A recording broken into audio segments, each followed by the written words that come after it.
पुराने जमाने का एक छोटा गांव शिवपुर, जहां ईर्ष्या का जहर रिश्तों से गहरा था। लोग अपने गम भूलकर दूसरों की खुशियां गिनने में लगे रहते थे। वैसे ही उस गांव में रोहन अपनी पत्नी कमला के साथ रहता था। एक दिन कमला ने रोहन से कहा, सुनते हो जी, बारिश सिर पर है। ये टूटा घर बच्चों को कैसे बचाएगा? पिछले बारिश में ही घर टपक रहा था। अगर इस बार मरम्मत नहीं करवाओगे तो रहना मुश्किल हो जाएगा। करवा तो लेता कमला, पर दिन रात मेहनत के बाद भी पैसे नहीं बचते, तो इसमें मैं क्या कर सकता हूँ? हर साल यही बहाना, और हम भीगते सिहरते रहते हैं। बहाना नहीं, सच है। जब जेब खाली हो तो मन भी लाचार हो जाता है, पर तुम मुझे समझने के लिए तैयार नहीं होती हो। रोहन इतना कहकर गुस्से में खेत की ओर चला जाता है। आसमान और गहरा हो गया था। उसकी नजरें बादलों पर पड़ी। लगता है आज ही बरसात शुरू हो जाएगी। मुझे जल्दी खेत का काम खत्म करना होगा। थोड़ी ही देर में हवा तेज चलने लगी। अचानक काले बादल गरजने लगे और देखते देखते मूसलाधार बारिश शुरू हो गई। उधर रोहन का कच्चा घर जगह जगह से टपकने लगा। हे भगवान, ये तो मैं सोच भी नहीं पाई थी। खाना भी नहीं बनाया, गुस्से में, और अब ये बारिश। अगर घर में पानी भर गया तो बच्चों का क्या होगा? चलो थोड़ा बहुत बना देती हूँ, खाली पेट रहेंगे तो और मुश्किल होगी। वो खाना बनाने के लिए उठती कि अचानक चक्कर खाकर वहीं गिर पड़ी। बेटी गौरी दौड़ कर आई। माँ, आपने सुबह से कुछ खाया भी नहीं, इसीलिए तबीयत खराब हो गई। बेटी मेरी चिंता मत कर, मैं ठीक हूँ। सुबह से भूखी हो ना, मैं तेरे लिए अभी कुछ बना देती हूँ। कमला ने उठने की कोशिश की, लेकिन बारिश का पानी अब छत से टपक टपक कर पूरे घर में फैल रहा था। वो बैठ गई। हाय मेरी किस्मत, मैंने रोहन से कितनी बार कहा था कि घर की मरम्मत करवा लो। अब देखो हम इस बारिश में कैसे रहेंगे और खाना भी कैसे बनेगा। कमला बीमार थी और पति से नाराज होकर सुबह से उसने कुछ खाया पिया नहीं था। गौरी भी भूखी थी। कमला ने फिर से कुछ पकाने की कोशिश की, लेकिन उसकी बिगड़ती हालत ने उसे कुछ पकाने ही नहीं दिया। बाहर बारिश के साथ ठंडी हवाएं चल रही थीं, जिससे उसकी तबीयत और खराब हो गई। अब मुझे ही कुछ करना होगा। मैं सुमन काकी से कुछ खाने को मांग लाती हूँ, जिसे माँ खाकर अपनी दवाइयाँ खा लेगी। नहीं तो इस तरह माँ की तबीयत और बिगड़ जाएगी। वो हिम्मत जुटाकर पड़ोसियों के घर मदद मांगने जाती है। सुमन काकी, मेरी माँ बहुत बीमार है, कुछ खाने को दे दीजिए ताकि वो खाकर अपनी दवाई ले सके। अरे तुम्हारे माँ बाप तो खुद मेहनत करते हैं, फिर भी एक वक्त का खाना नहीं जुटा पाते। जा, मेरे पास तेरे लिए कुछ नहीं है। काकी, उनकी तबीयत सच में बहुत खराब है। ऊपर से बारिश इतनी तेज हो रही है कि हमारे घर की छत भी टपक रही है। बस थोड़ा सा दे दीजिए। हमारे पास खुद खाने के लाले पड़े हैं, तुझे कहाँ से दूं? अब मैं क्या करूं? माँ को कुछ तो खिलाना होगा। वो एक और घर में जाती है। क्या हुआ? इतनी तेज बारिश में यहाँ क्यों आई हो? मुझे कुछ खाने को दे दीजिए, मेरी माँ की तबीयत बहुत खराब है। अरे हर बार यही बहाना, यही तो धंधा है तुम लोगों का। कितना भी हो, मांगने की आदत नहीं जाएगी। चल निकल यहाँ से। अरे पकौड़े तैयार हैं, गरम गरम आ जाओ और खा लो। काकी ने पकौड़े बनाए हैं, उनमें से 2 दे दीजिए मेरी माँ के लिए। इतना कीमती बेसन और तेल आता है, मैं पकोड़े बांटने लगूं? जा कहीं और मांग। इतना कहकर राघव अंदर चला जाता है। फिर गौरी बारिश में भीगी हुई अपने घर वापस आती है। बेटी, मेरी तबीयत अब ठीक नहीं लग रही। तुम भी बारिश में क्यों भीग रही हो? बैठ जाओ, मत जाओ, बाहर बहुत बारिश है। माँ, आप चिंता मत करो, मैं पिताजी को बुला लाती हूँ। नहीं बेटा, बाहर बहुत तेज बारिश है। ऐसे में तुम्हारी भी तबीयत खराब हो जाएगी, और मैं नहीं चाहती कि तुम्हें कुछ हो। तुम मत जाओ।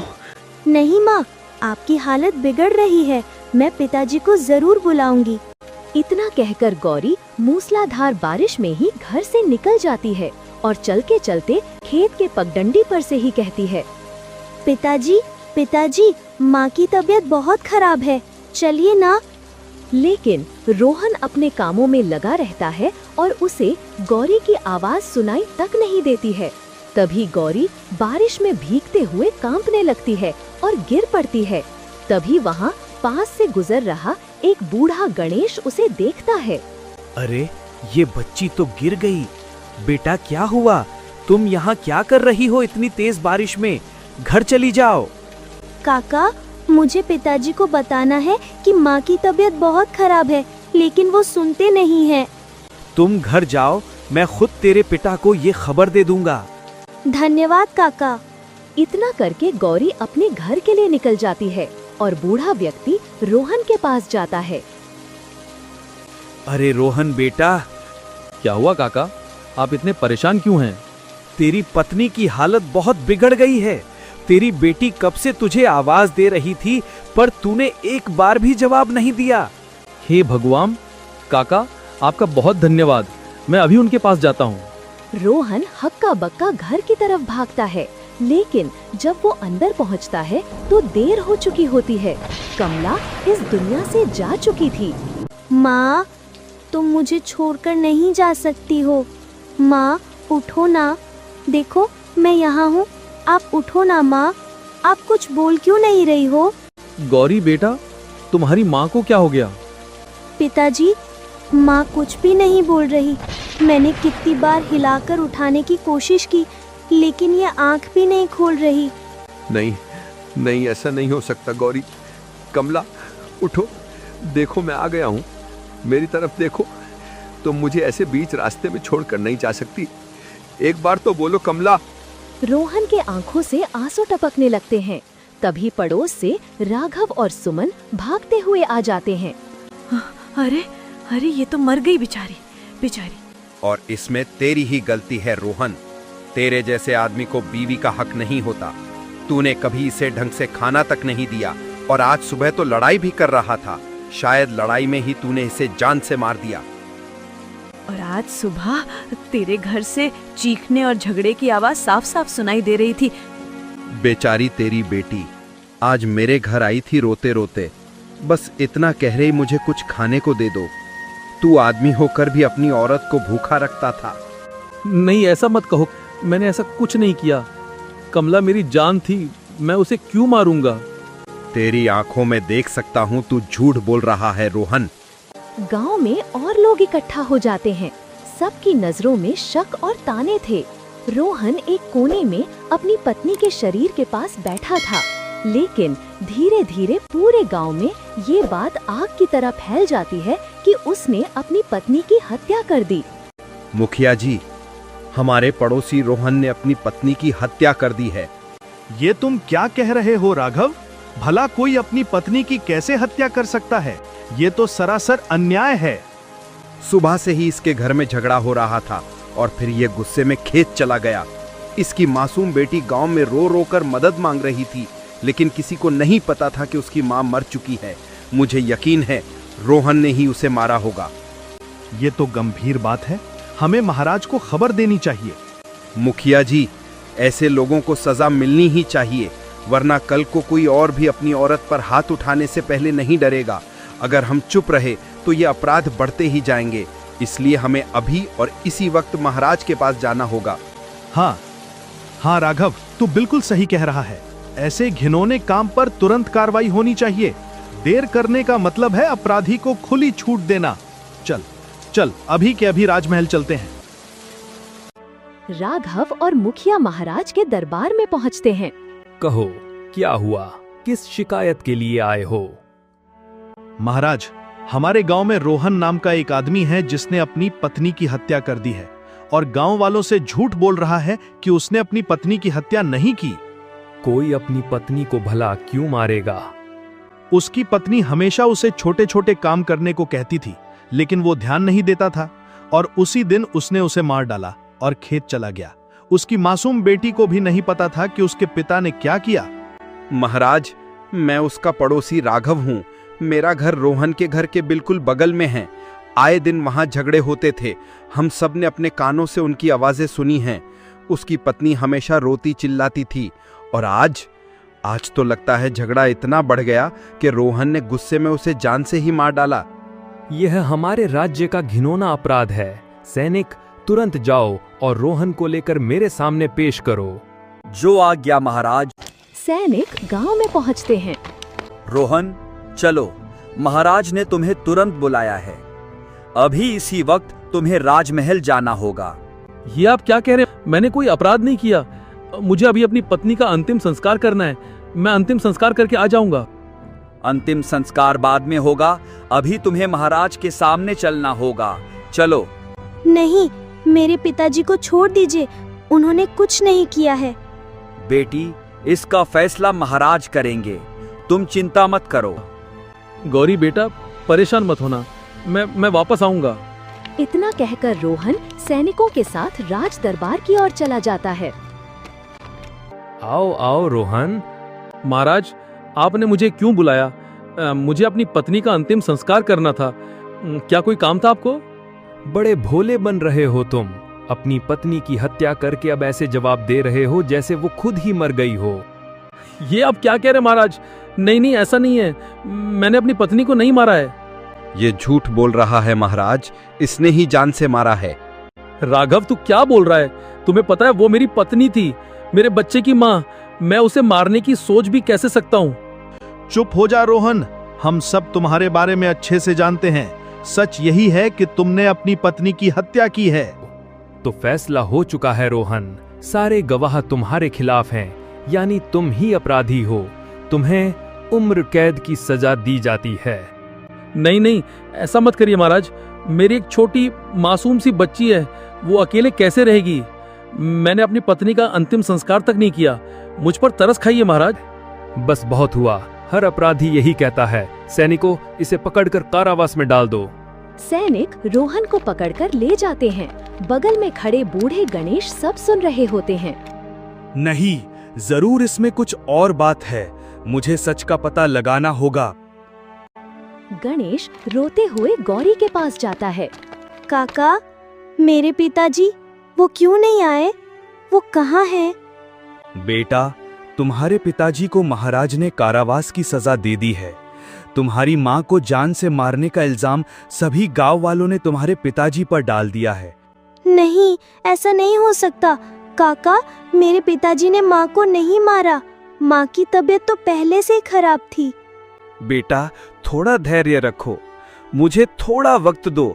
मैं तुम्हारे पिताजी को जरूर छुड़वाऊंगा।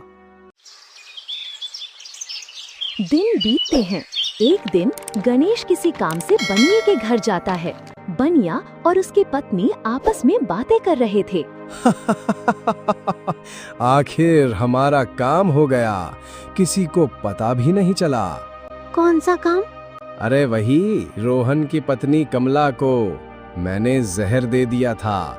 किसी को भनक तक नहीं लगी और सारा दोष रोहन पर लग गया। लेकिन इससे तुम्हें क्या फायदा? फायदा? अरे रोहन ने मुझसे खेती के लिए कर्ज लिया था। अब उसकी बीवी मर गई, वो कारावास चला गया, तो उसकी सारी जमीन मेरी हो जाएगी। क्योंकि 6 महीने का मैंने वक्त दिया था पैसे देने के लिए, जो वो पैसे नहीं दे पाएगा और फिर वो जमीन मेरी। हो, ये तो आपने कमाल कर दिया और किसी को तो पता भी नहीं चला। और सुनो, मैंने जो काढ़ा दिया था, इस बारिश और ठंड ने उसका असर और तेज कर दिया। जहर का कोई निशान भी नहीं बचा। तो अब तो हमें और जमीन मिल जाएगी और हम और अमीर हो जाएंगे। बिल्कुल, यही तो मेरा प्लान था। गणेश ये सब सुनकर दंग रह जाता है। ओह, इस बनिए ने अपने लालच के चक्कर में इतना बड़ा पाप किया है और रोहन पर इल्जाम लगा दिया। मुझे ये बात तुरंत जाकर महाराज को बतानी होगी और ये राज है जिसे उजागर करना होगा। गणेश बिना देर किए महाराज के दरबार में पहुंचता है। महाराज, मुझे आपसे कुछ जरूरी बात करनी है, उससे रोहन के बारे में। अरे, उसने अपनी पत्नी को मार दिया है, अब उसके बारे में तुम्हें क्या कहना है? नहीं महाराज, रोहन ने अपनी पत्नी को नहीं मारा, बल्कि मैंने बनिए और उसकी पत्नी की बातें सुनी हैं। बनिए ने कमला को उस दिन जहरीला काढ़ा दिया और हंसते हुए कहा था कि रोहन बर्बाद हो जाएगा और उसकी जमीन मेरी हो जाएगी। ये तुम क्या कह रहे हो गणेश? क्या ये सब सच है? हाँ महाराज, ये सच है। मैंने अपने कानों से सुना है। सैनिकों, बनिए को तुरंत मेरे सामने लाओ। कुछ ही देर में बनिए को दरबार में लाया जाता है। क्या हुआ महाराज? आपने मुझे दरबार में क्यों बुलाया? कोई आवश्यक काम था? सच बोलो, क्या तुमने कमला को जहरीला काढ़ा दिया था?